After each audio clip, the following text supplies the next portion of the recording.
Friends, welcome back to my channel. నేను ఈరోజు chicken pakodi ఎలా చేయాలో చెప్తాను. ఒక బౌల్ తీసుకొని చికెన్ అనేది మంచిగా వాష్ చేసిన తర్వాత దీంట్లో తగినంత కారం, తగినంత ఉప్పు వేసుకోవాలి. ఒక స్పూన్ పసుపు వేసుకోవాలి. ఒక స్పూన్ వచ్చేసి చికెన్ మసాలా వేసుకోవాలి మంచి టేస్ట్ కోసం. తర్వాత 2 స్పూన్స్ కార్న్ఫ్లవర్ వేసుకొని ఒక స్పూన్ మైదా పిండి వేసుకున్నాను. తర్వాత ఒక స్పూన్ వచ్చేసి నేను ధనియాల పొడి కూడా వేసుకున్నాను. ఒక స్పూన్ అల్లం పేస్ట్ వేసుకున్నాను.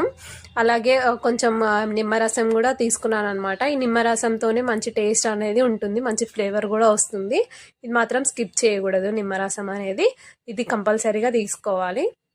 ఇలా తీసుకున్న తర్వాత కొంచెం కొన్ని కరివేపాకు కూడా యాడ్ చేసుకున్నాను. తర్వాత పచ్చిమిర్చి కూడా యాడ్ చేసుకొని కొంచెం కొత్తిమీర కూడా యాడ్ చేసుకున్నాను.